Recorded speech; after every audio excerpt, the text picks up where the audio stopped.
92వ దావీదు కీర్తన 10వ చరణం. గురుపోతు కొమ్ము వలె నీవు నా కొమ్ము పైకెత్తితివి. ఈ దేవుని వాక్యాన్ని మనందరము కూడా శ్రద్ధగా మనం ధ్యానించవలసిన వారమై ఉన్నాం.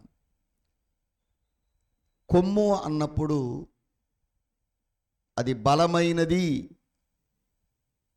అధికారము గలది,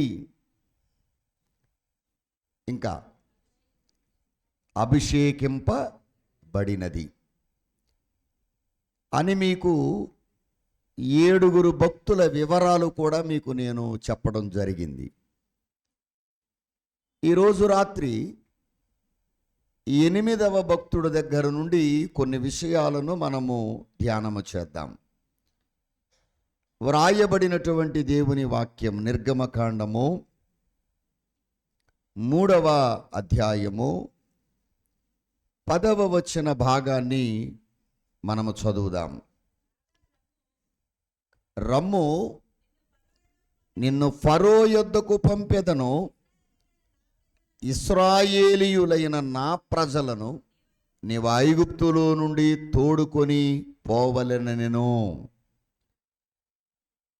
ఒక చిన్న దీన కుటుంబములో జన్మించినటువంటి మోషే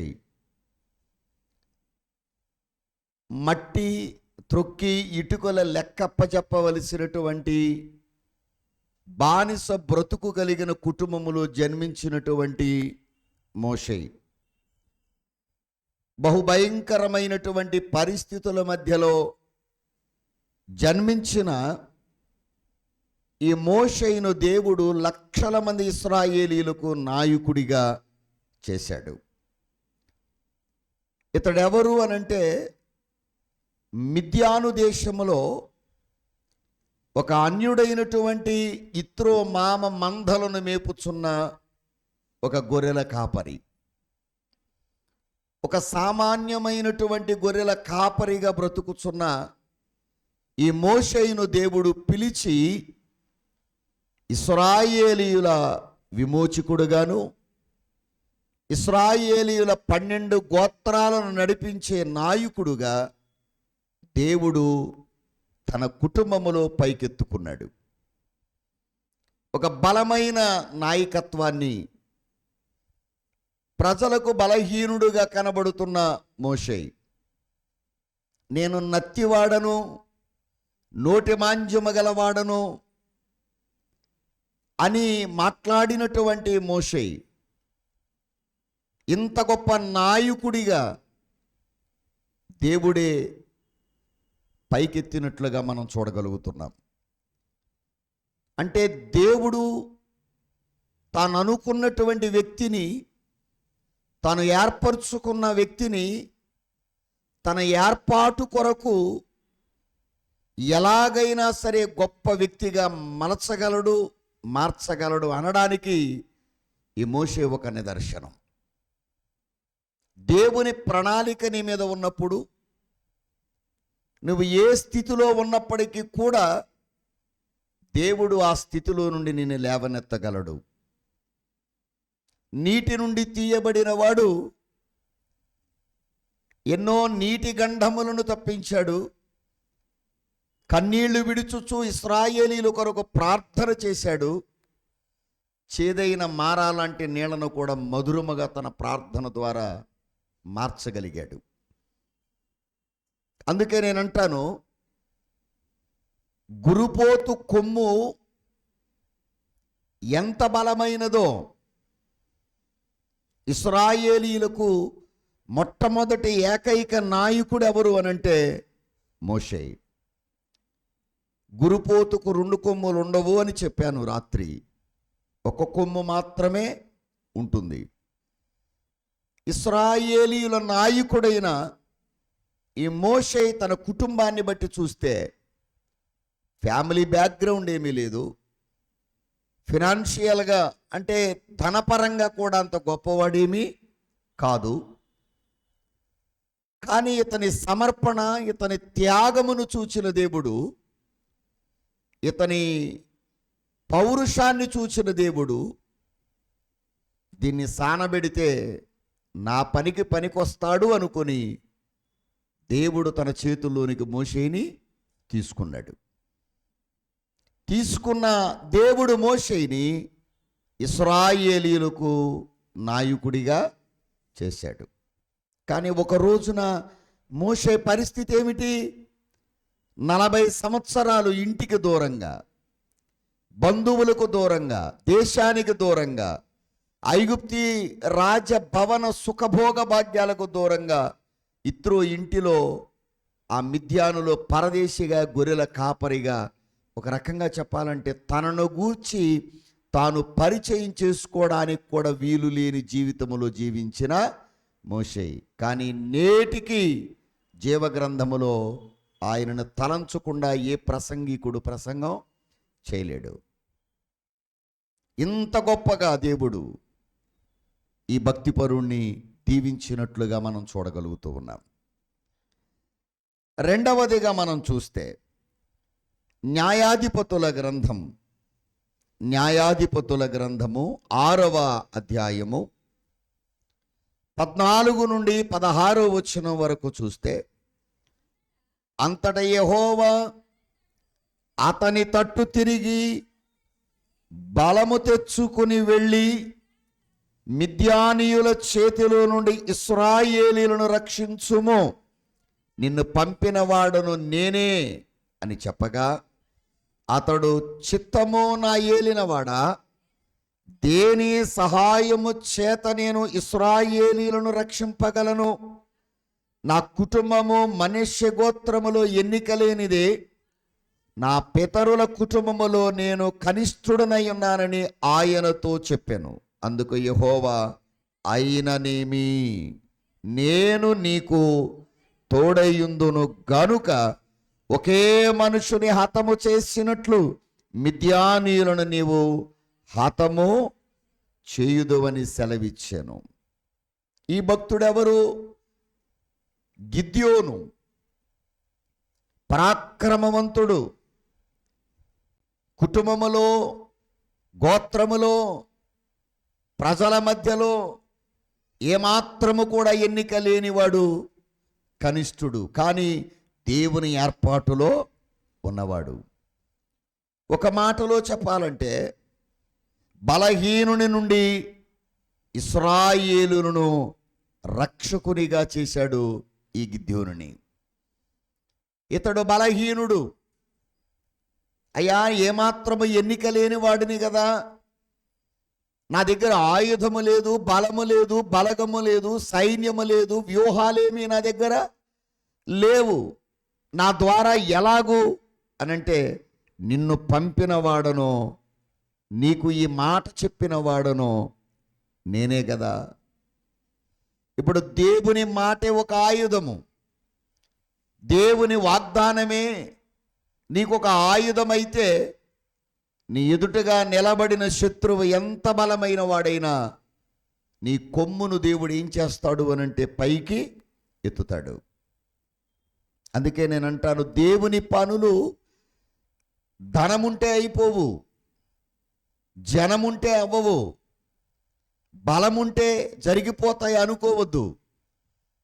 దేవుని యొక్క మాట చేతనే కార్యాలు జరుగుతాయి.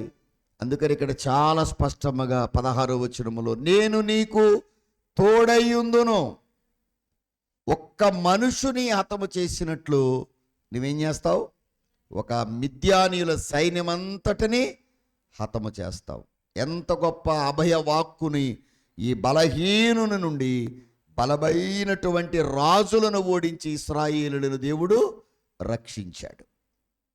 నువ్వు ఒకవేళ శక్తిని బట్టి బలహీనుడివై ఉండొచ్చు, ఒకవేళ నీవు ఒక్కడవే ఒంటరి దానవై ఉండొచ్చు. నిన్ను బట్టి నీ కుటుంబాన్ని రక్షించగల దేవుడు, నిన్ను బట్టి నీ ప్రార్థన విశ్వాసమును బట్టి దేవుడు భీకరమైన కార్యము నీ పక్షంగా చేయగల దేవుడు. నేనే పాటి వాడనో అని అనుకోవద్దు. గురుపోతు కొమ్మును దేవుడు పైకెత్తినట్లు నీ కొమ్మును కూడా ఏం చేస్తాడు? ఆయన పైకెత్తుతాడు. ఇప్పుడు గిద్యోనును దేవుడు హెచ్చించాడా లేదా? మాట్లాడరే. అది మాకు వద్దు అన్న వాళ్ళే గిద్యోను కోసం కావాలి అని వచ్చేటట్టుగా దేవుడు చేశాడు. వద్దు పొమ్మన్నారు, కానీ నువ్వు తప్ప మాకు దిక్కు లేదు అన్నట్టుగా చేశాడు. అందుకే నేను అంటున్నాను, మనం ఎంత బలవంతులమైన బలాన్ని బట్టి కాదు, కానీ దేవుడు మనకు అనుగ్రహించిన బలం వైపు మనం చూచినప్పుడు మన పక్షంగా దేవుడు కార్యాలు చేస్తాడు అనడానికి ఇదిగో ఈ భక్తుడు గిద్యోను మన ఎదుట కనబడుతున్నాడు. అందరూ ఆయన్ని ఎందుకు పనికిరాని వాడివి అని ఉండొచ్చు. బహుశా ఈ స్థానంలో నువ్వు కూడా ఉన్నావేమో, ఈ పరిస్థితుల్లో నువ్వు కూడా ఉన్నావేమో. నువ్వే పాటి వాడవు, నువ్వే పాటి దానవు, నీ వల్ల ఏమవుతుంది, నీతో మాకు పని లేదు, నీతో మాకు అవసరం లేదు, అవసరం రాదు అని ఒకవేళ నిన్ను ఎంతమంది ఎన్ని రకాలుగా మాట్లాడినా గిద్యోనును దేవుడు ఎలాగో వాడుకున్నాడో ఆయన నీ కొమ్మును పైకెత్తడానికి నిర్ణయించుకున్నాడు అన్న సంగతిని ఈ వచనాలను బట్టి మనం చూడవచ్చు. మూడవదిగా యోబు గ్రంథము 42వ అధ్యాయము 10వ వచనం 12వ వచనం చదువుదాం.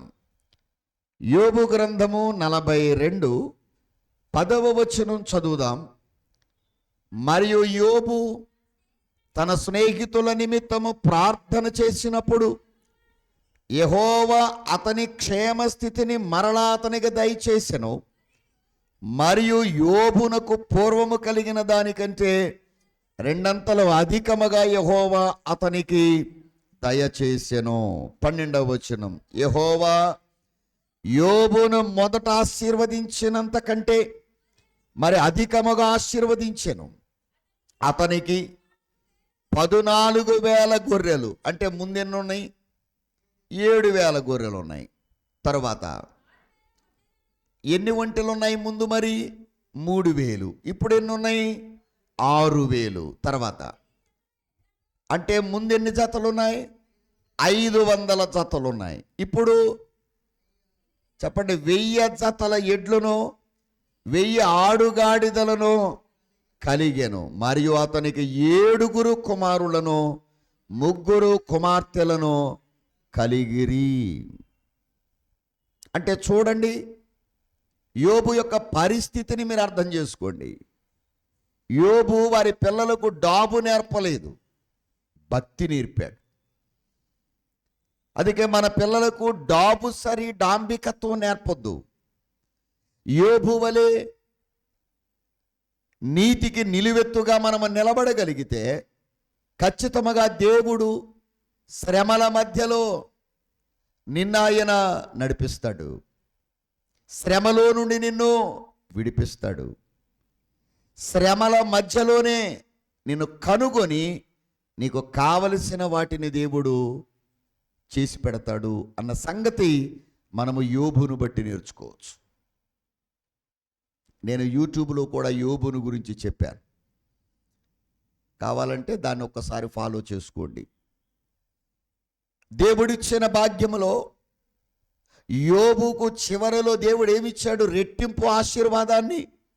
స్నేహితుల కంటే, విడిచి వెళ్ళిపోయిన వారి కంటే, బాధలు పెట్టిన బంధుమిత్రాదుల కంటే, సమస్యలు సృష్టించిన స్నేహితుల కంటే యోబు కొమ్మును దేవుడు హెచ్చించాడు. ఒకరోజు బాగా బాధపడుతూ కూర్చుని ఏడుస్తుందట మా తల్లిగారు. ప్రభు వచ్చి అన్నారటమ్మా, యోబు లాంటి శ్రమలు నీవి అన్నారట. యోబు వంటి శ్రమలు కావచ్చేమో నాకు తెలియదు, కానీ ఇంచుమించుగా 6 కుంటి పిల్లలను కోల్పోయింది మా అమ్మ. వారిలో ఎవరు లేచి నడిచిన వారు లేరు. దుఃఖమే ఎక్కువ. వారికి గంజిపోసి నాకు నూకలన్నం పెట్టిన రోజులు ఉన్నాయి. వారికి ఆకలి వేస్తే వారి కడుపు మీద 7 సిలువు గుర్తులు వేసి, ఈరోజు అన్నం లేదు నాన్న, దేవుడే ఆహారం మీకు పెడతాళ్లే, ఆకలి లేకుండునుగాక ఆమెనని ప్రార్థన చేసేది. అలాంటి పరిస్థితిలో కట్టబడిన సంఘం, అలాంటి పరిస్థితులు గుండా నడిచిన కుటుంబం, కానీ వారి విశ్వాసాన్ని కోల్పోలేదు. ఆ పరిస్థితుల్లో కూడా వారి భక్తిని విడిచిపెట్టలేదు. అలాగే సంఘములో కానీ సేవకుని దగ్గర కానీ వారి నమ్మకత్వాన్ని ఏనాడు కూడా కోల్పోలేదు. అందుకే నేను యోబు గురించి ఎక్కువగా చెప్పే మాట ఏంటంటే, అన్నిటినీ కోల్పోయిన యోబు దేవునిని మాత్రం కోల్పోలేదు, భక్తిని కోల్పోలేదు, ప్రార్థన కోల్పోలేదు. తెల్లవారుజామున లేచి దేవునికి ధూప దీప నైవేద్యములు జరిగించుట యోబు కోల్పోలేదు. అందుకే కోల్పోయినవన్నిటిని దేవుడు తిరిగి యోబుకు రెండంతలుగా ఇవ్వడమే కాకుండా దూషించిన వారి మధ్యలో, ద్వేషించిన వారి మధ్యలో అయ్యో ఇంతగా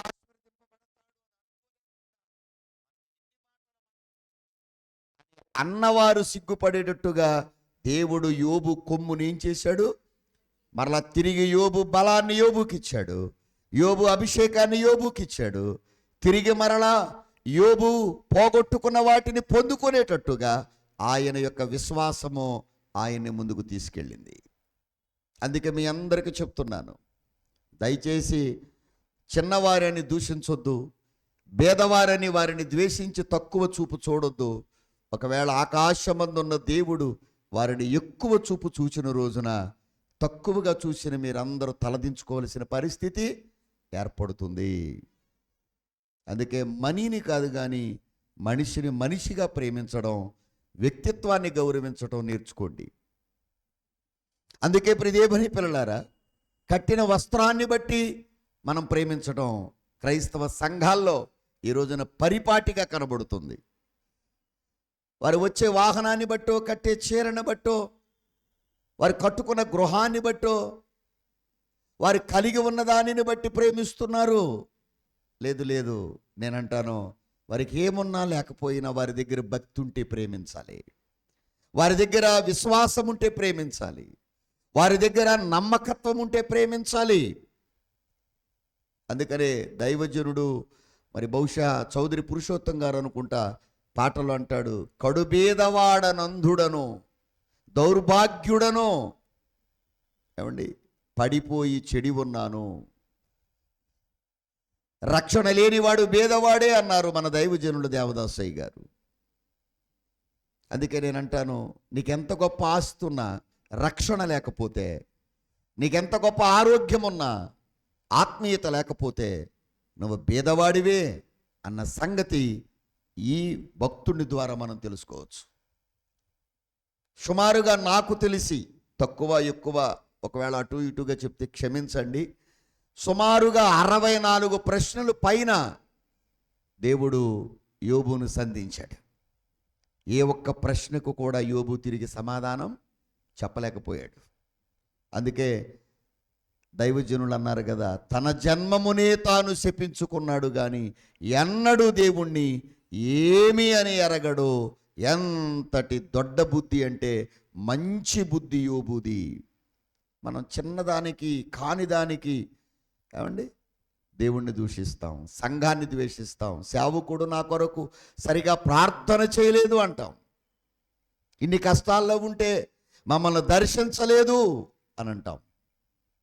కానీ యోబు ఎన్ని కోల్పోయినా తన విశ్వాసాన్ని, నమ్మకత్వాన్ని, అందుకనే దేవుడు ఏమిచ్చాడు అంటే తన కొమ్మును పైకెత్తేటంత గొప్ప స్థితి దేవుడు మనకిచ్చాడు. గురుపోతు కొమ్ము వలె నీ కొమ్మును, ఇన్ని మాటలన్నటువంటి తన భార్య ఆశీర్వదింపబడిన తరువాత ఎవరి దగ్గరికి వచ్చింది? మళ్ళీ మాట్లాడలేదు, మరలా యోబు దగ్గరికి వచ్చింది. నేను అనుకుంటాను, యోబుని గురించి ఆలోచించినప్పుడు ఇంత కుళ్ళిపోయిన చర్మం, ఏమంటే దుర్వాసన కొట్టినటువంటి ఈ శరీరము, చెల్లపెంకుతో గీక్కున్న ఆ దురద పొక్కులు, ఆ రసికారిన పరిస్థితి దేవుడు ఆశీర్వదించిన తరువాత మీరు చూడండి, ఇదే 42వ అధ్యాయములో ప్రియదేవుని పిల్లల చివర 15వ వచనములో, ఆ దేశమంతటను యోబు కుమార్తెలంత సౌందర్యవతులు కనబడలేదు. వారి తండ్రి వారి సహోదరులతో పాటు వారికి స్వాస్థ్యములిచ్చెను. చూసారా? చూచుటకు స్వరూపమైన లేకుండా అయిపోయినటువంటి తన చీకిపోయిన శరీరమును దేవుడు స్వస్థపరిస్తే అసలు ఆ దేశములోనే యోబు కుమార్తెలంట సౌందర్యవంతులు లేరట. చక్కదనమును మించిన చక్కదనమును గల్గిన సౌందర్య సంఘమిదియే సర్వ సృష్టిలో. సౌందర్య సంగమిదియే సర్వ సృష్టిలో. ఆ దేశములోనే యోబు కుమార్తెలు సౌందర్యవంతులు. నేనంటాను, ఈ మన ప్రాంతంలో మరి నీ సంఘం, నీ సేవ, నీ మందిరం, నీ బ్రతుకు, నీ భక్తి ఎలా ఉండాలి చెప్పాలి మీరు? అన్ని మిషనులకు మించినదై ఉండాలి. ప్రియ దేవుని పిల్లలారా, అన్ని సంఘములకు మించిన సౌందర్యమైన స్థితి నీకుండాలి. అందుకనే సర్వ సృష్టిలో సౌందర్యము గలదేమిటి? జీవము గల దేవుని సంఘం. గనుక ఆమె సౌందర్యం అన్యుడైన అహశ్వేరోషును ఆకర్షించింది. నీ సౌందర్యం ఆత్మీయుడైన నా ప్రభువుని ఆకర్షించాలి. గనుక ప్రియ దేవుని పిల్లలారా, యోబు ఎంతటి గొప్ప భక్తుడుగా తన కొమ్మును దేవుడు పైకెత్తాడు. అందుకనే దేవుడు ఒక వ్యక్తిని హెచ్చిస్తే ఎవ్వడు కూడా ఆ వ్యక్తిని ఏం చేయలేడు, దిగజార్చలేడు. చూద్దాం రండి మరొక భక్తుడిని. ఆదికాండ గ్రంథం 26వ అధ్యాయం 12వ వచనము నుండి కొన్ని వచనాలు. ఇస్సాకు ఆ దేశమందున్నవాడై విత్తనము వేసి ఆ సంవత్సరము 100 ఫలము పొందెను. యెహోవా అతనిని ఆశీర్వదించెను గనుక. అది ఎవరైనా? ఇస్సాకు. అబ్రహాము ప్రార్థనలు చేసి విశ్వాస్యతను బట్టి 100 ఏళ్ల వయసు వచ్చిన తరువాత కనుక్కున్న కుమారుడు. ఇస్సాకు అంటే పేరుకు అర్థం నవ్వు. తల్లిదండ్రులకు నవ్వును కలిగించాడు.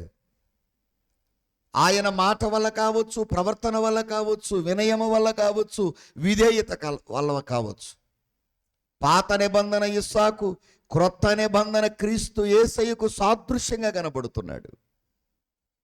గొప్ప ఐశ్వర్యముతో దేవుడు ఇస్సాకును గెరారులో, అంటే అన్య జనాంగముల మధ్యలో త్రవ్విన బావులు త్రవ్వుతుంటే, పూడ్చివేసేవారు పూడ్చివేస్తుంటే, మన్ను పోసి పూడ్చివేస్తుంటే, శత్రువులు అల్లరి చేస్తుంటే, జగడమాడుతుంటే, అయినా ఆ సంవత్సరమందు వేసిన విత్తనమట ఏమైంది? 100 ఫలము ఇచ్చింది. ఒకవేళ నిన్ను కూడా ఇస్సాకు వలె నీ సంపాద్యమును దోచుకుపోతున్నారా?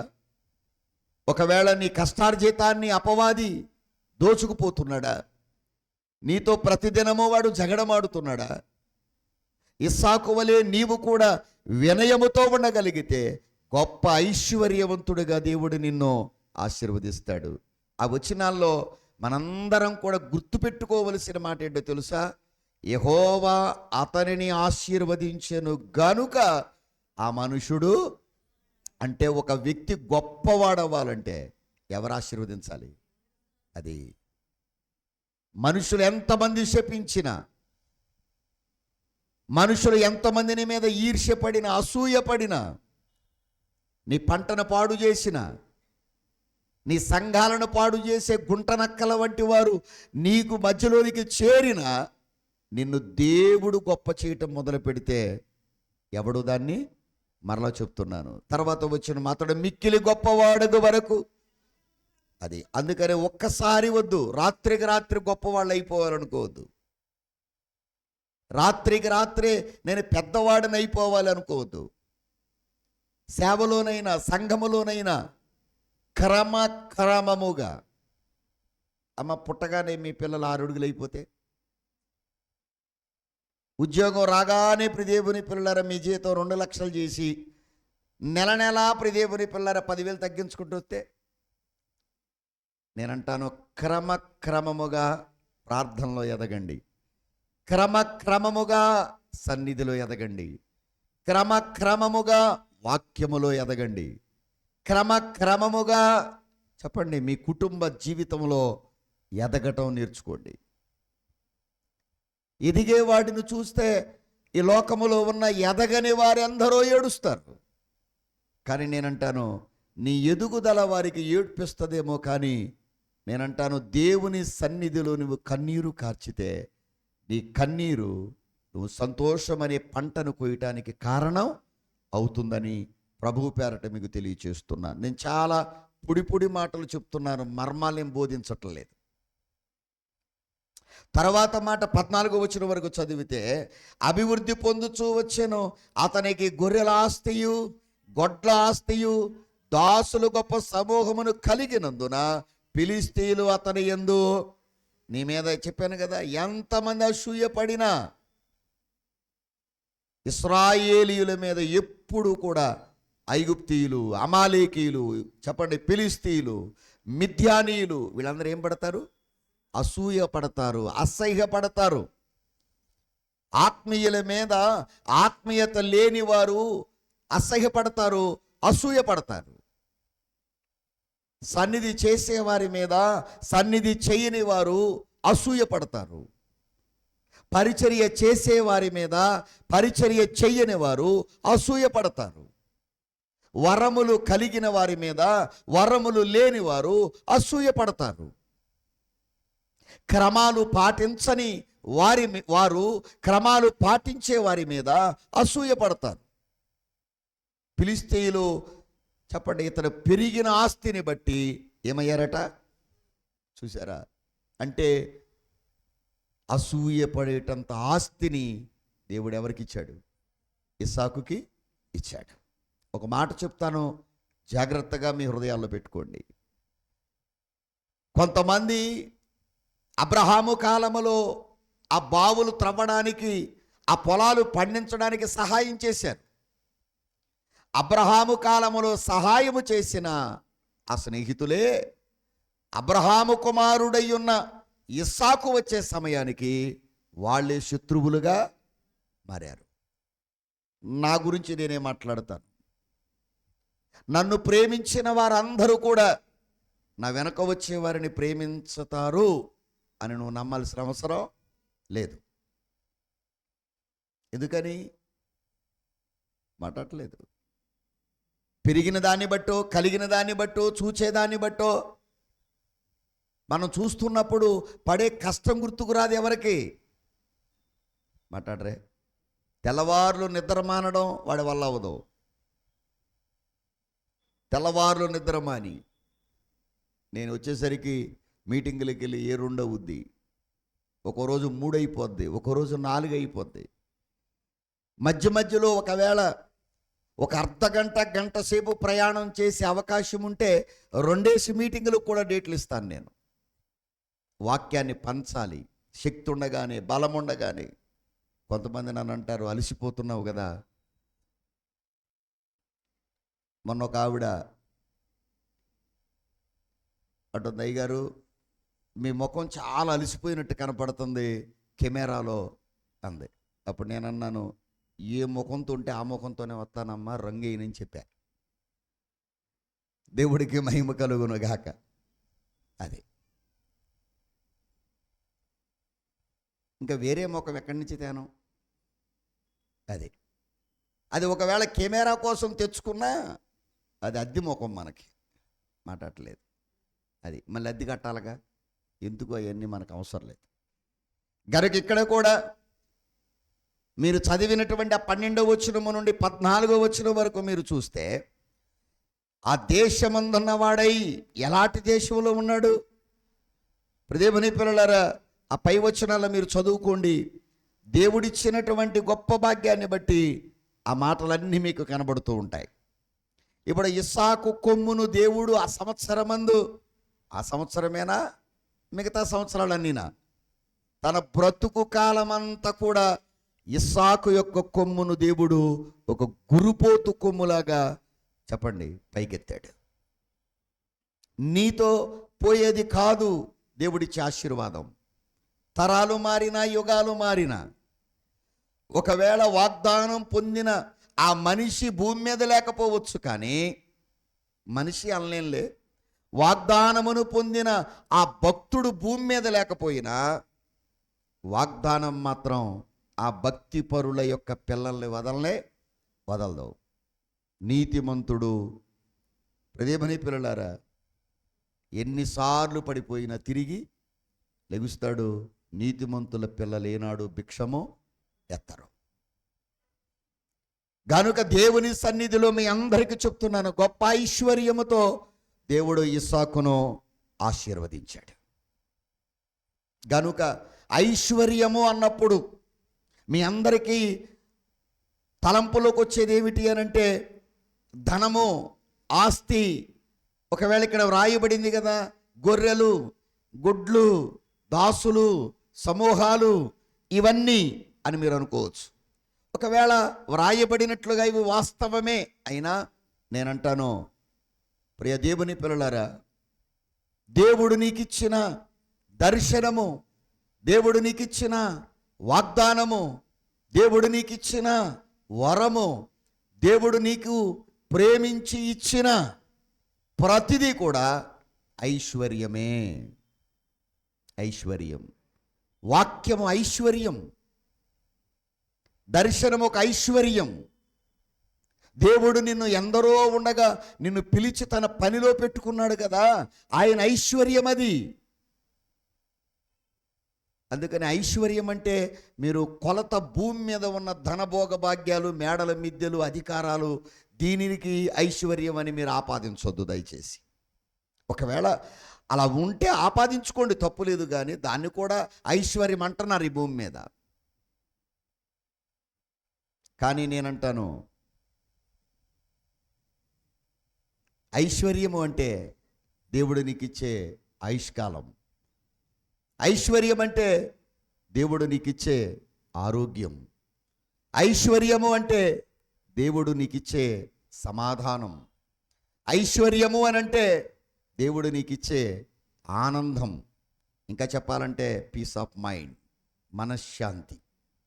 ఇవి దేంతో కొలవగలమండి, కొనగలం? వీటిని చెప్పండి. ఎన్ని లక్షలు ఇస్తే ఆనందం వస్తుంది,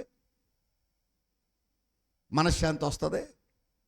అది కనుక ఎలా ఉండగలుగుతున్నాడు ఒక్కడే? ఎవరూ లేరు ఇస్సాకు ప్రక్కన అనుకున్నప్పుడు ఎంత ఐశ్వర్యముతో దేవుడు అతన్ని ఏం చేశాడు చెప్పండి. కింద 15వ వచనానికి వస్తే, అతని తండ్రి అయిన అబ్రహాము దినములలో అతని తండ్రి దాసులు త్రవ్వినా, అది ఇందాక చెప్పిన మాట అదే, ఆ దాసులే త్రవ్వారు. ఇప్పుడు ఆ దాసులే ఫిలిష్తీయులు మన్ను పోసి ఏం చేస్తున్నారు? త్రవ్విన బావులన్నిటిని ఏం చేస్తున్నారు? కొంతమంది సంఘాలు కట్టరు, కట్టిన సంఘాలను పాడు చేస్తారు. కొందరు మందిరాలు కట్టరు, కట్టేవారిని కట్టనివ్వరు. కొంతమంది వాక్యాన్ని బోధించరు, బోధించేవాడి మూతికి కళ్ళెం పెడతారు. ఇదేమన్నా పేపర్ మీద రాసుకున్న స్క్రిప్టా? నువ్వు రాసిచ్చింది చదవటానికి. దేవుడిచ్చేటువంటి స్క్రీన్ ప్లే బట్టి పట్టడానికిలే. అందుకే మీ అందరికీ చెప్తున్నాను, దేవుడు మనకిచ్చిన ఈ శ్రేష్టమైన భాగ్యములో ఈ మాట చెబితే ఆ విశ్వాసి బాధపడద్దేమో, ఈ వ్యక్తి సంఘానికి రాడేమో, ఇచ్చే కానుక ఇవ్వడేమో, ఒకవేళ చేసే పని మానేస్తాడేమో. అదేంటి?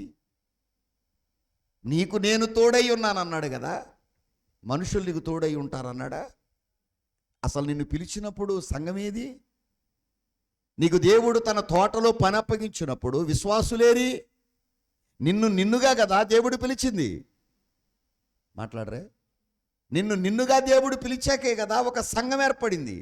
ఇప్పుడు సంఘం వైపు చూస్తావేంటి? ఎవరి వైపు చూడాలి? అది ఎంత గొప్ప సహకారైనా తప్పు దొర్లితే, మోషేకి పరిచారకుడు అయినటువంటి యవనస్తుడైన యెహోషువను ఒక రోజున ప్రభు పిలుస్తూ, మోషే ఆ కొండ మీదకి రా అన్నాడు. అయ్యా పరిచర్య చేయటానికి మరి శిష్యుడిని వెనకాల తెచ్చుకోనా? శిష్యుడు కూడా రావడానికి వీల్లేదు, ఎవరు రావడానికి వీల్లేదు. అప్పుడు యెహోషువ ఏమనాలి? ఇంత పరిచర్య చేసే నన్ను కూడా రావద్దంటాడా? మాట్లాడరా? గనుక జాగ్రత్త, నువ్వెంత గొప్ప పరిచర్య చేస్తావో అంత గొప్ప గద్దింపుకు లోనవుతావు అన్న సంగతి గుర్తుపెట్టుకోండి. కొంతమంది ఎవరినైనా గద్దిస్తే వాళ్ళు బుద్ధి తెచ్చుకోరు, ఆ పని మానేస్తారు. కొంతమంది అలుగుతారు. అసలు నువ్వు గద్దింపుకు, సేవకుడు గద్దింపుకే నువ్వు లోబడకపోతే రేపు దేవుడు గద్దిస్తే. అందుకనే ఇస్సాకు ఆ సంవత్సరమందు విత్తనము వేశాడు. ఒకటి భూమిలో వేసిన విత్తనం, రెండవది నువ్వు కన్నీటితో ఒక అంశాన్ని దేవుని సన్నిధిలో విత్తు, నూరంతల పంట దేవుడు నీకు ఇస్తాడు. నీ హృదయం అనే భూమి దున్నబడాలి. దేవుని వాక్యం అనే నాగలితో ఆ కఠినమైన హృదయాన్ని దున్ని కన్నీటితో నువ్వు విత్తనం వేస్తే శ్రేష్టమైన పంట కోస్తావు. చాలామంది హృదయాలు కఠినంగా ఉన్నాయి. చాలామంది ప్రదీపుని పిల్లారా మరి ఇంటి దగ్గర ఏం పని ఎలకబెడుతున్నారో తెలియదు, చాలామంది రాలేకపోతున్నారు. మళ్ళీ వాళ్ళని నోరు తెరిచి ఏంటమ్మా నీ కష్టం అని అడిగితే అసలు ఈ రాత్రి అంతా సరిపోద్ది, మనకు అన్ని చెప్తారు. గనుక ఎంత గొప్ప భాగ్యం! నూరంతల పంట ఎవరిచ్చారు? రెండంతల ఆశీర్వాదం యోబుకి ఎవరిచ్చారు? చెప్పండి అమ్మా. అది గొప్ప నాయకుడిగా మోషేని ఎవరు చేశారు? చెప్పండి. మనుషులైతే అసలు మోషే నాయకుడు అవుతాడా? అది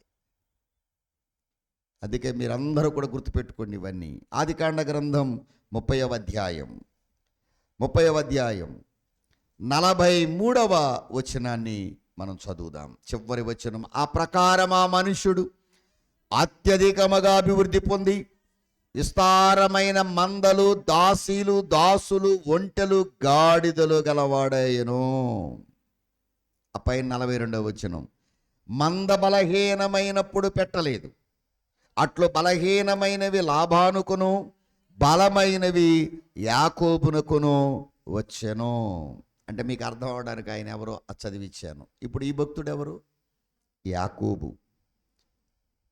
ఏమీ లేని ఒంటరివాడుగా కేవలము ఆశీర్వదింపబడితే చాలు అని ఒక మోసగాడిగా తండ్రి ఇంటిలో, తండ్రి దగ్గర, అన్న దగ్గర మోసగాడిగా ముద్ర వేయబడి పిరికివాడిగా పారిపోయిన ఈ యాకోబు కొమ్మును దేవుడు 12 గోత్రాలకే మూలకర్తగా చేశాడు. ఆమేన్. దిక్కులేని యాకోబు 21 సంవత్సరాలు లాబాను ఇంటిలో పనివాడిగా, జీతగాడిగా పనిచేసిన యాకోబు 10 సార్లు తన జీతాన్ని మార్చి ఇచ్చిన, కానీ దేవుడు ఏమై చేశాడట? అతన్ని అత్యధికముగా అభివృద్ధి పొంది విస్తారమైన మందలు, విస్తారమైన దాసీలు, విస్తారమైన దాసులు, ఒంటెలు, అంటే వారి తాతగారికి ఇచ్చిన దీవెన రెట్టింపు దీవెన ఇప్పుడు ఎవరికి వచ్చింది? అది అబ్రహాం గారి కుమారుడు ఇస్సాకు, ఇస్సాకు కుమారుడు యాకోబు. 3వ తరానికి కూడా దేవుడు వీళ్ళని వదలలేదండి. చూసారా? ఇప్పుడు తాత ఆస్తి వచ్చింది, తండ్రి ఆస్తి వచ్చింది. అందుకనే సంపద, కుటుంబం, ప్రభావం దేవుని పిల్లలారా దేవుడు పెంచుకుంటూ వెళ్ళాడు. అబ్రహాము కంటే ఇస్సాకు, ఇస్సాకు కంటే యాకోబు. ఇప్పుడు యాకోబును ఒక గురుపోతు కొమ్ము వలె చెప్పండి దేవుడు పైకెత్తాడు. లాబాను ఎంత నష్టపరిచినా, లౌకికమైన లాభాను శరీరానుసారి అయిన లాబాను, ఆత్మానుసారి అయిన యాకోబును ఎంత మోసం చేసినా, కొన్నిసార్లు మీ దగ్గర ఉన్న వాటిని దోచుకుపోతారు కొందరు. ఎంతమంది నష్టపరిచినా నీ కష్టార్జితం మీద దేవుని హస్తం ఉంటే దానికి దేవుడు రెట్టింపు భాగ్యాన్ని నీకు ఇస్తాడు. నాతో పాటు ఉన్న ఒక వ్యక్తి, ప్రదీపుని పిల్లలారా, లక్షల రూపాయలు పట్టుకెళ్ళిపోయాడు నా దగ్గర నుండి. నా పేరు పాడు చేశాడు. నమ్మకంగా ప్రదీపుని పిల్లలు ఉంటూనే పక్కలో బల్లెప్పుడు పొడిచాడు. కానీ దేవుడు నన్ను ఏమీ ఆశీర్వదించకుండా వదలలేదు. అందుకే మీకు చెప్తున్నా, దేవుడు దీవించినప్పుడు దైవజనులు అన్నారు, దేవుడు దీవిస్తున్నాడు గనుక మనము జీవిస్తున్నాం. యాకోబును దీవించింది ఎవరు? దేవుడే, మనిషి కాదు. మనుషులు ఎవ్వరు కూడా మనం పైకి రావాలని కోరుకోరు. స్వార్థం ఉంటుంది. అందుకే చెప్తున్నా, నువ్వు బాగుపడితే ఏడుస్తుంది ఈ లోకం, నువ్వు బాగుపడాలని ఏడుస్తాడు సేవకుడు. అందుకనే యాకోబు సంపద పెరిగింది. ఒంటరి వాడైన యాకోబును 12 మంది మగ సంతానం, ఒక ఆడ సంతానం, 13 మంది బిడ్డలు గలవాడిగా దేవుడు కుటుంబాన్ని చేశాడు. యాకోబు ఏ ప్రాంతమునికి వెళితే ఆ ప్రాంతం ప్రభావితమయ్యింది. అందుకనే నువ్వు ఏ ప్రాంతంలో ఉంటే ఆ ప్రాంతాన్ని దేవుడు ప్రభావితం చేస్తాడు. మీలో ఒంటరి అయిన వాడు 10,000 మంది జనమగును అన్నట్టుగా దేవుడు యాకోబు సంతానమును ఏం చేశాడు?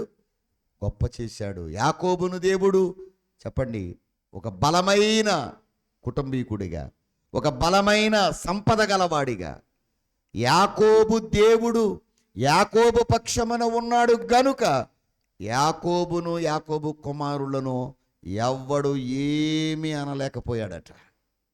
నీ దేవుడు నీ పక్షంగా ఉంటే. అందుకే అయ్యగారు రాస్తూ, గడ్డు పలుకుల నోళ్ళు కట్టియున్నావు. ఏ పలుకుల నోళ్ళు? నీ మీద గడ్డు పలుకులు పలుకుతారు, శాపవాక్కులు వచిస్తారు. ఏదో జరిగిపోవాలి అన్నట్టుగా అంతకంతకు దేవుడు ఏం చేస్తాడు? నిన్ను హెచ్చిస్తాడు. ఆలోచించుకోండి.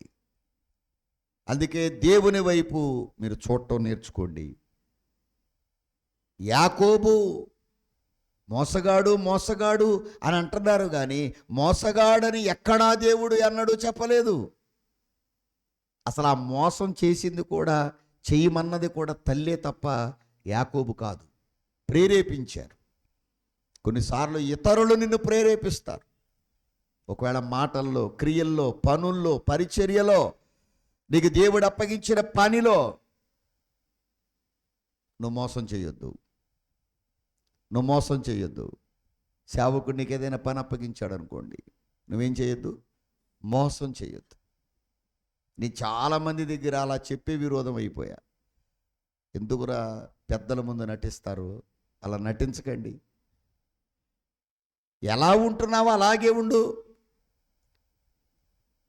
ఒకవేళ నువ్వు ఆ పెద్ద ముందు నటిస్తూ ఉంటే అది నిజమని ఆ పెద్ద నమ్మొచ్చేమో, కానీ ఆ పెద్దవానికి పెద్దవాడు ఒకడున్నాడు కదా, ఆయన సర్వము ఎరిగిన దేవుడు కదా, నీ అంతరంగము, నీ హృదయాలోచన ఎరిగిన దేవుడు కదా.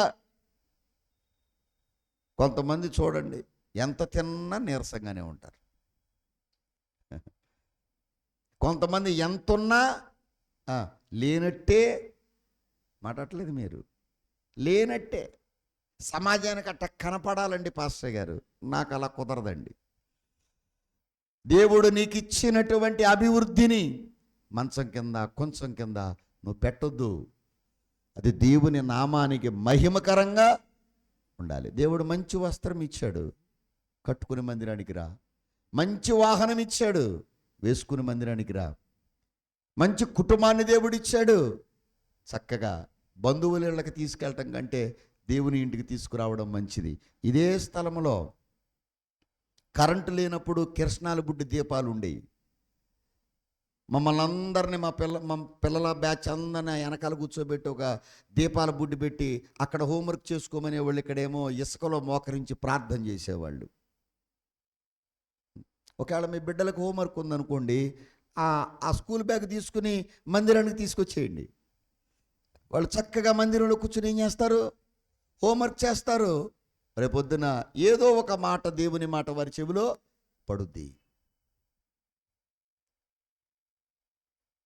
గనుక జాగ్రత్త. మనం ఏమంటున్నామంటే వాళ్ళు చదువుకుంటున్నారు అయ్య గారు, మంచిదే. చదువుతో పాటు ఈ విద్య కూడా వాళ్ళకి అవసరం.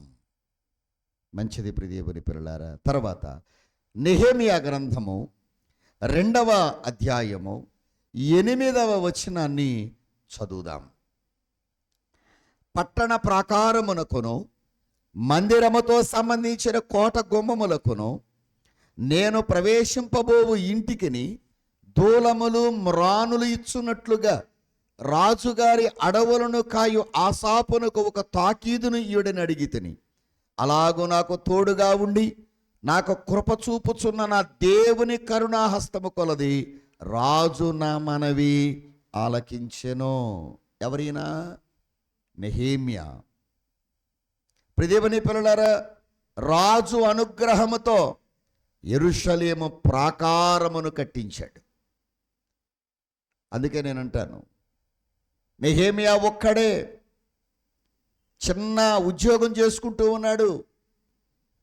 అర్తహషస్త ఏలుబడి కాలములో రాజుగారి గుమ్మము దగ్గర నిలబడి రాజుగారు పిలిచినప్పుడల్లా వెళ్ళి రాజుగారికి ద్రాక్షరసం ఇచ్చే చిన్న ఉద్యోగం.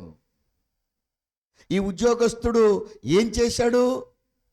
యెరూషలేము ప్రాకారమును కట్టాలనే ఆలోచన చేశాడు. ఎందుకు కట్టాలనుకున్నాడు అనంటే చూడండి ప్రియ దేవుని పిల్లలారా, 3వ వచనం 1వ అధ్యాయం.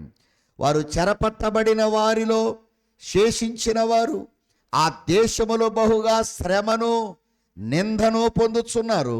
మరియు యెరూషలేము యొక్క ప్రాకారము పడద్రోయబడినది, దాని గుమ్మములు అగ్ని చేత కాల్చబడినవని నాతో చెప్పిరి. యెరూషలేము అనే పరిశుద్ధ పట్టణము, ఆరాధన జరిగే స్థలము, దేవుడు దిగి వచ్చే స్థలము, యాజకులు ఉన్న స్థలము, ప్రార్థనలు చేసే స్థలము, దాని ప్రాకారం ఏమైందట? పడిపోయింది. దాని గుమ్మాలు అగ్ని చేత కాల్చబడ్డాయి. యెరూషలేము మీదకి నిందొచ్చింది, అవమానం వచ్చింది. ఇప్పుడు నిందను, అవమానమును తీసివేయడానికి దేవుడు నెహెమియాను ఏర్పాటు చేసుకున్నాడు. నా ఒక్కడి వల్ల ఏమవుతుందిలే అనుకోలేదు. రాజుగారికి గిన్నెందించే ఉద్యోగములో ఉన్నాను, నేనేదో మంచిగా సుఖ సౌఖ్య సంతోషాలతో ఇక్కడ ఉన్నానులే, ఎప్పుడో చిన్నప్పుడు పుట్టి పెరిగిన ఊరు ఏమైపోతే నాకెందుకు అనుకోలేదు ఆయన. యెరూషలేమును గురించిన, ప్రాకారమును గురించిన భారమున్న ఈ నెహెమియా ఉపవాసం ఉన్నాడట. 4వ వచనములో కూర్చుండి ఏడ్చాడట. కొన్ని దినాలు దుఃఖించాడు, ఉపవాసం ఉన్నాడు. పరలోకమందున్న దేవునికి విజ్ఞాపన ఈ పనులు చేసిన నెహెమియా ఏం కట్టగలిగాడు చెప్పండి? యెరూషలేము యొక్క ప్రాకారాన్ని, పడిపోయిన ప్రార్థన ప్రాకారముల వంటి వాళ్ళరా, వాక్యములో నుండి, పరిశుద్ధతలో నుండి, సాక్ష్యములో నుండి, యథార్థతలో నుండి పడిపోయి శరీరములోనికి వెళ్ళిపోయిన వారులారా, లోకములోనికి వెళ్ళిపోయిన వారులారా, వారి కొరకు పరమ నెహెమియాగా మనం కూడా మనసు కట్టుకుని 40 దినాలు ఏం చేయాలి? ప్రార్థన చేయాలి. సంఘములో భక్తిలో నుంచి పడిపోయిన వారు లేరా? యవన కాలములో పరిశుద్ధతలో నుండి పడిపోయిన వారు లేరా? ధన వ్యామోహముల చేత లౌకికమైన దురితేచ్ఛల్లో పడిపోయిన వారు లేరా? చెప్పండి. అప్పుల ఊబిలో కూరుకుపోయి ఆత్మీయముగా ఇక నేను ఎంత ప్రార్థన చేసినా దేవుడు నా అప్పు తీర్చలేదు, ఇంకా నేను ఇల్లు కట్టుకోలేదు, ఇంకా నాకు సంతానం కలగలేదు, ఇంకా నాకు వివాహం అవ్వలేదు అని కోలబడి కూర్చున్నవారు చాలామంది ఉన్నారు. వారి కొరకు నెహెమియా వలె నువ్వు కూడా ఏం చేయాలి? అందుకని నెహెమియాను సామాన్యంగా పని చేయనివ్వలేదండి. అడుగడుగున ఆటంకాలే, అడుగడుగున అడ్డులే, అడుగడుగున అవరోధములే, అడుగడుగున టోబియా, సన్బలటు, గెషేము అనే ముగ్గురు శత్రువులు నెహెమ్యా పరిచర్యకు అడ్డం వస్తూనే ఉన్నారు. అయినా మొక్కవోని విశ్వాసముతో నెహెమ్యా చేసిన పని, ఎగతాళి చేశారు, ఎద్దేవ చేశారు. వీడు కట్టుగోడ ఏ పాటిది అన్నారు, నక్క ఎక్కితే పడిపోద్దన్నారు. ఎన్ని మాటలు మాట్లాడినా, దుర్భరమైన మాటలు మాట్లాడారు. నోటికి హద్దు పొద్దు లేకుండా మాట్లాడారు, వారవలేని వాళ్ళు. కానీ నెహెమ్యా వెనకాల ఉన్న ప్రజలు మనసు కలిగిన వారై ఆ గోడ కట్టుటకు పని. ఒకవేళ నువ్వు కూడా, పాస్టర్ గారు నాకు ఈ పని అప్పగించాడు, ఏమైనా సరే నేను చెయ్యాలి, ఏదేమైనా కానీ నేను చెయ్యాలి అని పరుగు పరుగును వస్తుంటే నిన్ను కూడా నిందించేవారు ఉండకపోరు. అమ్మో, పాస్టర్ గారి కంటే ఎక్కువైపోయారు వీళ్ళు, పాస్టర్ గారి కంటే ముందెళ్ళిపోతున్నారు, పాస్టర్ గారి కంటే ఎక్కువ పని వీళ్ళే చేసేస్తున్నారు, ఏమొస్తుందో. ఇంకో మాట చెప్పనా, అవసరమైతే వావి వరసలు లేకుండా అనుమానాలు కలిగించి అవమానకరమైన మాటలు కూడా నీ మీద వేస్తారు. జాగ్రత్త. నీ ఇంటి వారే నీకు విరోధమైపోతారు. అవసరమైతే పనిగట్టుకుని నీ భర్త దగ్గరికి వెళ్ళి చెబుతారు, మీ ఆవిడ అందరికంటే ముందు వెళ్ళిపోయి అక్కడ ఏం వెలగబెడుతుందని. అది కొందరు మానుకున్నట్టుగా మీరు మానుకోవద్దు. అది నాకు చాలామంది తెలుసు, అలాంటి వాళ్ళని ఇక పనిలోకి పరిచర్యలోకి రానివ్వను. ఇక దేవుడు కనికరిస్తే తప్ప. కొంతమంది మీలో చాలామంది ప్రేమించి పాపం చాలా పనులు ఏదో చేయాలి అని అనుకోవచ్చు. దేవుని ప్రణాళిక వారి మీద లేనప్పుడు చెప్పండి, బలవంతంగా లోతు భార్యని వెనక్కి లాక్కొచ్చాడు కానీ వెళ్ళగలిగిందా? మాట్లాడరే? అంతే. కొంతమందిని మనం ఉద్దం తోసేస్తాం, కానీ వాళ్ళు వస్తారు. అంటే వాళ్ళు దేవుడి చిత్తములో ఉన్నారు. అందుకే మీరందరూ ఆంధ్ర క్రైస్తవ కీర్తన పుస్తకంలో సర్వచిత్తంబో నీదేనయ్యా, స్వరూపమీచు కుమారివే, సారే పైనున్న మంటినయ్యా, సరి అయిన పాత్రం చేయుమాయా, సర్వేశ్వరా నిరిక్తుడను, సర్వధానిల్నే సేవింతును. కనుక ఈ నెహెమ్యాను దేవుడు తన కొమ్ముని ఏం చేశాడు? మీరు తర్వాత 5-6 అధ్యాయాల్లోకి వెళ్ళి చదువుకోండి. నెహెమ్యాని చివరికి ఏమీ చేయలేక చంపడానికి హత్యాయత్నం కూడా చేసినప్పుడు ఒక ఆయన వచ్చి అంటాడు నెహెమ్యాతో, పారిపోయా అంటే, ఎంతటి వాడనైనా నేను పారిపోవచ్చా? పిరికివాడిగా పారిపోవచ్చా? సమస్యలు చూసి పారిపోదామా? ఇంతకాలం మీలో చాలామంది 20 ఏళ్ళు, 25 ఏళ్ళు, 30 ఏళ్ళు మట్టి ప్రభువుని నమ్మారు. సమస్య వస్తే పిరికివారిలాగా పారిపోతారా? శోధన వస్తే ప్రార్థన చేయడం మానేస్తారా? ప్రియదేవుని పిల్లలారా, నెహెమ్యానే మనకు స్ఫూర్తి. అందుకనే రాజు అనుగ్రహముతో యెరూషలేము ప్రాకారమును ఏం చేశాడు? కట్టించాడు. దేవుడికి మహిమ కలుగును గాక. ఇంటికి కావలసిన తోలాలు, ప్రియదేవుని పిల్లలారా, కోట గుమ్మానికి కావలసిన మ్రానులు ఇచ్చున్నట్లుగా రాజు, అసలు సెలవే ఇవ్వడనుకున్న రాజు, ఫారెస్ట్ ఆఫీసర్ అయిన ఆసాపుకు లేఖ రాసి నెహెమ్యాకు ఏమేమి అవసరమో అవన్నీ ఇవ్వమని చెప్పాడట. ఇటుకలు ఇచ్చాడు, పైకప్పులు, కిటికీలు, ద్వారబంధాలు, దూలాలు, మ్రానులు, ఒంటెల మీద, ఏనుగుల మీద. ప్రియ దేవుని పిల్లలారా, నెహెమ్యాకు కావలసినవన్నీ కూడా దేవుడు సమకూర్చాడు. ఆయన కింద మాట అంటాడు, చూడండి ఎంత చక్కని మాటో.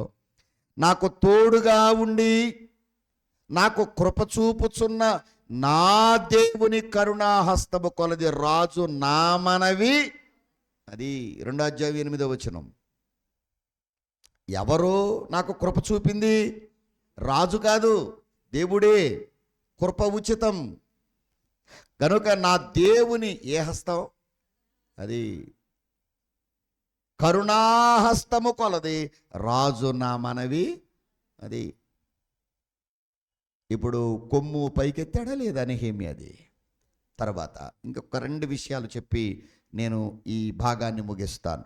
అపోస్తలుల కార్యముల గ్రంథము 2వ అధ్యాయము 41వ వచనాన్ని మనము చదువుదాం. కాబట్టి అతని వాక్యము అంగీకరించిన వారు బాప్తిస్మము పొందిరి. ఆ దినమందు ఇంచుమించు 3000 మంది చేర్చబడిరి. ఎవరైనా? పేతురు. ప్రభు అయినటువంటి యేసుక్రీస్తు ఎవరో నేను ఎరగను అని ముమ్మారు పలికినటువంటి ఈ పేతురే, నీవలే మా గురువు గారు అయితే నీవలే నన్ను కూడా నీళ్ల మీద నడిపించు అని అడిగిన పేతురే, ప్రభు మరణించగానే తన పాత వలను చేత పట్టుకుని సముద్రములోనికి వెళ్ళి వల వేసిన జాలరి. కానీ ఈ జాలరి నుండి దేవుడు అపోస్తలులకు నాయకుడిగా చేశాడు. దేవునికి స్తోత్రం. చూసారా? పునరుద్ధానములో వెనక్కి వెళ్ళిపోయిన ఈ పేతురునే చివరికి మేడగదిలో 10 దినాలు ప్రార్థనలో ఒకే అంశం, ఒకే తలంపు, ఒకే ప్రార్థన, ఒకే భాష, ఒకే మాట, పైనుండి పరిశుద్ధాత్మను మా మీదకి పంపయ్యా అని ప్రార్థన చేసిన ఈ యొక్క 120 మందిలో ఉన్న ఈ జాలరి అయినటువంటి పేతురయ్య గారిని దేవుడు ఏం చేశాడు? అపోస్తలులకు నాయకుడిగా చేశాడు. ఏమాత్రం విద్య లేని పామరుడైనటువంటి ఈ పేతురు గారే 1 పేతురు పత్రిక, 2వ పేతురు పత్రిక అనే 2 పత్రికలు ఆయన వ్రాశాడు. పంచభూతముల మహావేంద్రముతో లయమైపోతాయి అని రాశాడు. దేవుడు మనలో మెచ్చేది అక్షయమనే గుణమనే అలంకారమే గాని బంగారపు వస్తువులు కాదు అన్నాడు. ఎంత గొప్ప లేఖార్థాలు రాశాడో. ఇంచుమించు ఆయన బోధన అంగీకరించిన వారు 3000 మంది ఏం పొందారట? బాప్తీసం. లక్షల మంది ఆ పండగకు వచ్చారు యెరూషలేములో. లక్షల మందిలో ఒక రోజున నేను యేసు ఎవరో ఎరగను అన్న ఈ పేతురు, చిన్నదానికి భయపడి చలిమంట కాసుకుంటున్న చిన్నదానికి భయపడిన పేతురు లక్షల మందిలో నిలబడి ఏం చేశాడు? ప్రసంగం. ఆ ఒక్క ప్రసంగానికి 3000 మంది బాప్తీసం పొందారు. అందరిలో పిరికివాడిగా, తొందరపాటుతనం కలిగిన వాడిగా, అబద్ధీకుడిగా, యేసు ఎవరో నేను ఎరగను అన్న ఈ పేతురు కొమ్మును దేవుడు ఇప్పుడు ఏం చేశాడు? పైకెత్తాడు. అందుకే చెప్తున్నాను, ఒకవేళ మన స్థితి అదై ఉందేమో, అలాంటి పరిస్థితిలో మనం ఉన్నామేమో, ఒకసారి మీకు మీరే ఆలోచన చేసుకోండి. చిట్ట చివరిది 9వ అధ్యాయం అపోస్తుల కార్యముల గ్రంథం 15వ వచనం. అందుకు ప్రభువు, నీవు వెళ్ళుము, అన్యజనుల ఎదుటను రాజుల ఎదుటను ఇశ్రాయేలీయుల ఎదుటను నా నామమును భరించుటకు ఇతడు నేను ఏర్పరచుకున్న సాధనమై ఉన్నాడు. ఎవరైనా? పౌలు. దైవజనులు అన్నారు, సౌలు పౌలుగా మారి ఈ భూమిని సువార్త సేవకు కౌలుకు తీసుకున్నాడు. అందుకనే పౌలు హింసించు వాని నుండి అన్యజనులను అపోస్తులునిగా చేశాడు. హింసాత్మకుడును హంసలాగా మార్చాడు. దోషకుడును భోషకుడుగా మార్చాడు. ప్రధాన పాపిగా ఉన్న ఈ సౌలును అతి పరిశుద్ధుడుగా మార్చాడు. సుమారుగా బైబిల్ గ్రంథంలో క్రొత్త నిబంధనలో ఎక్కువ పుస్తకాలు వ్రాసినటువంటి భక్తుడు చెప్పండి? పౌలయ్య గారు. జైల్లో ఉండి కూడా ఏం రాశాడు? ఒకటి తక్కువ 40 కొరడా దెబ్బలు 5 సార్లు తిని చెరసాలలోనికి వెళ్ళాడు. ఉమ్మివేయబడ్డాడు, కొరడాలతో కొట్టబడ్డాడు, జైల్లో నెట్టబడ్డాడు, హింసించబడ్డాడు. నమ్మక ద్రోహంగా దేవుని పిల్లలను నమ్మించి నట్టేట ముంచారు. బర్నబా వెళ్ళిపోయాడు, దేవుని పిల్లల దేమా వెళ్ళిపోయాడు. కంచరగాడిద వంటి వాడైన అలెగ్జాండరు నన్ను చాలా మోసం చేశాడు అంటాడు, బాధపరిచాడు అంటాడు. ఇలాంటి పౌలయ్య గారు ఎంతమంది క్రైస్తవుల్ని హింసించాడో, ఎంతమంది గృహాల్లోనికి వెళ్ళి బయటికి లాక్కొచ్చి చంపాడో. కానీ సౌలును దేవుడు ఎలా మార్చుకున్నాడు? పౌలుగా మార్చుకున్నాడు. ఒక గురుపోతు కొమ్ము వలె నీవు నా కొమ్మును పైకెత్తితివి. ఇప్పుడు దేవుడు పౌలయ్య గారిని ఏం చేశాడు? పైకెత్తాడు. కనుక ఈరోజు కూడా మీకు కొంతమంది భక్తులను చూపించాను. దేవుడికి మహిమ కలుగును గాక. అందుకనే గురుపోతు కొమ్ము బలానికి గుర్తు, ప్రతిష్టకు గుర్తు, అధికారానికి గుర్తు. అందుకే దేవుడు నీకు సర్వాధికారం ఇస్తాడు. అందుకే నేనంటాను, మీరు ప్రార్థన చేయండి, మీ కొమ్మును దేవుడు పైకెత్తుతాడు. బైబిల్ ప్రతి దినము చదవండి, దేవుడు మీ కొమ్మును పైకి ఎత్తుతాడు. కనుక అలాంటి ఒక బలమైనటువంటి ప్రతిష్ట కలిగిన దేవుని దగ్గరుండి వరాన్ని పొందుకొని ఆ అధికారమును మీరు దేవుని పని కొరకు వాడే ధన్యత, గురుపోతు కొమ్ము వంటి హెచ్చింపు దేవాది దేవుడు మీ అందరికీ దయచేయును గాక. ఆమేన్.